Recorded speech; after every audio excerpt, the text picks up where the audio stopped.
So here we are with the second half of our program.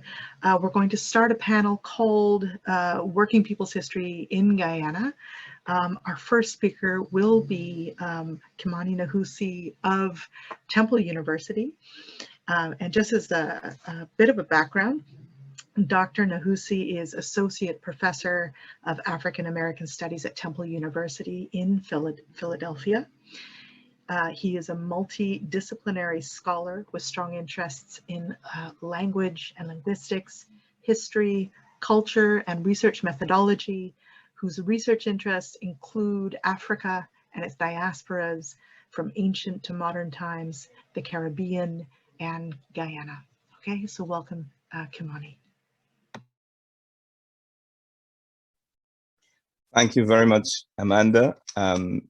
And thanks to the organizers of this occasion, or the other organizers also, for bringing us together in this fashion to educate ourselves on the contributions of Walter Rodney to our lives, actually, and the life of this world. I propose to follow your instructions and address the question of Walter Rodney in the historiography of Guyana. And I would very much wish to append to that, writing history from below, or just history from below, because one of the points about Walter Rodney is that he just didn't only try to write history and interpret history. He tried to join with the working people and others in making history also. And I think that that's one of the things we need to frame our discussions and attempt to understand Walter Rodney with. I wouldn't waste too much time talking about what is historiography. I think we should safely conclude that most or all of us here understand that. I do want to make the point, though, that when we consider Guyana, it's important to recognize that historiography and the making of history and interpreting history, therefore, began with indigenous people in Guyana, Native Americans, Amerindians, they're different names, but they want to be called indigenous people. And I think it's important that we stick to that. And then there was colonial historiography. When Europeans intervened in other people's worlds through force, military violence, they started to write colonialist history in order to support the structures that they imposed upon other people. So that history was calculated. The information was organized in such a way to support the colonial project. And a number of Guyanese historians have noted that aspect of Guyanese historiography. We could talk about Norman E. Cameron, Elsa Gavaya, Rodney himself, Alvin Thompson, Brian Moore, David Green, Harold Nussman, and many others who have recognized that colonial history didn't serve Guyanese people in the short term. There are other people who understood very, very clearly that the accent upon European actors, who were usually the representatives of the system of the oppressors, was a hallmark of colonialist history. So governors, priests, parsons, colonial civil servants, and so on, these were the people who were privileged. And like I said, the function of colonial history was to validate the system of oppression, usually through valorizing the agents or the chief agents of that oppression. For example, the British monarchs, the European Church, and other institutions. Now, Guyanese awareness of colonialist history naturally developed over a period of time. And I think it's important for us to understand that Rodney grew up in a context in which more and more Guyanese became more and more articulate in their understanding and rejection of colonial historiography. I want to mention briefly here Chedi Jagan, Janet Jagan, Forbes Burnham, Nehusi Guyana, Martin Carter, and a number of others who, some of whom would become colleagues, some of whom became opponents of Walter Rodney. So Rodney didn't drop out of the sky from nowhere. His approach, his historiography, his radical historiography in Guyana, in writing on behalf of and for and in the interest of the working people, had gestation long before he was born. I think that one of the people we could talk about here is Norman E. Cameron. Roddy himself references Cameron and how he, Cameron that is, wrote a text called The Evolution of the Negro in 2 volumes. And he was really talking about African people being connected to ancient Egypt. And all of this is important in ways that you would recognize. I mentioned George G.M. James in this conversation earlier, where George G.M. James wrote a text that was first published in 1954 called Stolen Legacy. And James articulated how African people in ancient Egypt were really the people who, shall we say, informed the Greeks, and from the Greeks, the Romans, and therefore other Europeans. And that the legacy of ancient Egypt was stolen because Europeans copy quite a lot from ancient Egypt without acknowledging it. Now, that, I could say, is part of the legacy of Rodney. Of course, people like C.L.R. James, Marcus Garvey, and a whole lot of other Caribbean intellectuals and Guyanese intellectuals formed part of the context in which Rodney is going to receive his education and develop.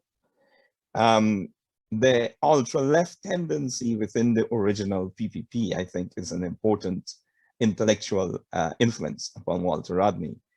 You know, or we tend to know the people in that tendency: Nehusi Guyana, Martin Carter, Rory Westmas, Lionel Jeffrey, Eric Huntley, and a few others who really started to challenge Chedi Jagan's wooden static interpretation of Marxism.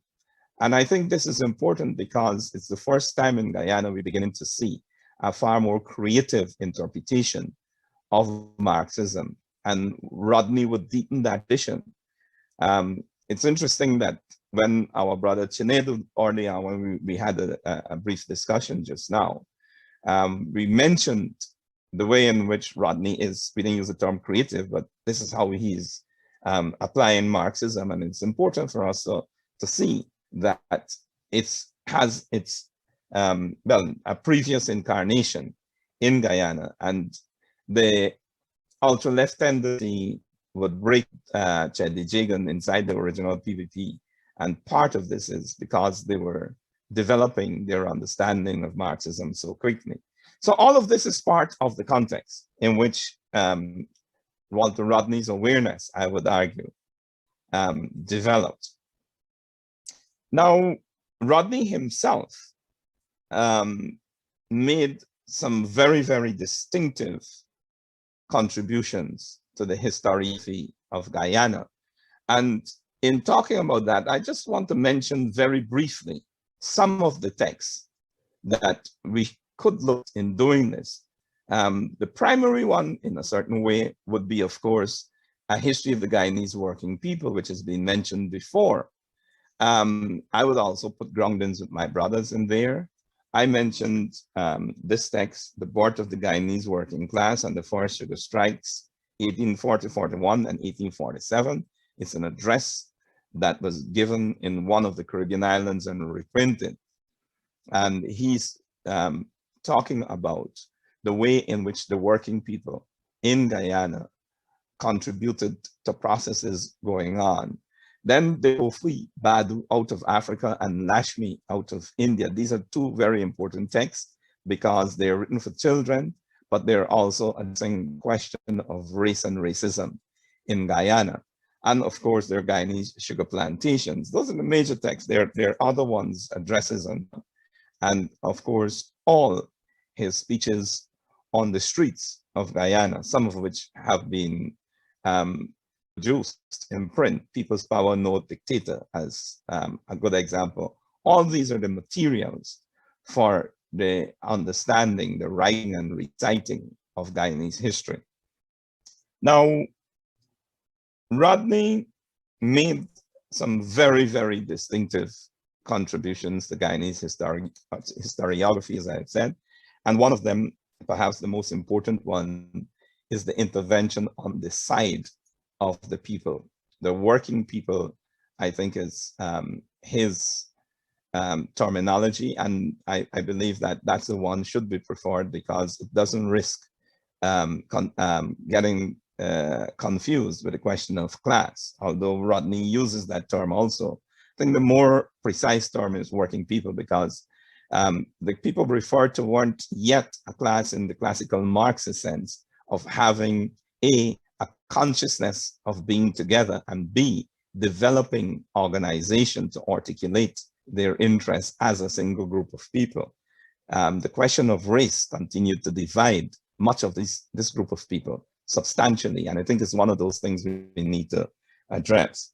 Now, Rod intervened in writing and doing history on the side of those people because he believed, as George Lamming would say in the introduction to the Guyanese working people, that Rodney understood history as a way of organizing information, the facts of our lives, and getting people to understand that and act in their own interests. And I think that's a very, very potent contribution to the historiography of Guyana. And I think that we must also see it as simultaneously, not merely something that's locked up in books and discussions, but something that informed action on the streets. So here Rodney is demonstrating his supreme intellectual talent, ability. I mentioned the peasantry before, that Rodney understood that the people we call the peasantry was not really a peasantry, that they were rural workers, and that perhaps we could call them a rural proletariat. And this is not something new. Nehusi Guyana and Trico Guyana made that point also. In terms of culture, Rodney recognized culture and his whole discourse on Black power and the way in which Blackness included everybody who is not white in the Caribbean is something we could mine for far more meaning. I mentioned his intervention on the side of children just now, and I think that that's of the greatest importance. The tradition of doing history and writing history and studying history, therefore, that Rodney contributed to the historiography of Guyana, in one in which he attempted to, and I think successfully, intervened on the side of the people and write history, think history, talk history, teach history, and do history in the interest of the vast majority of the people of Guyana. In closing, I could mention also that part of this was that he didn't just look at the people of Guyana, the working people, in isolation from the middle class, and we know what he thought about the middle class and the ruling class. He also understood that everyone in Guyana, and especially the working people, were buffeted by international currents that often impacted very massively and negatively upon their lives. So Rodney's historiography is one that Wazir pointed out just now.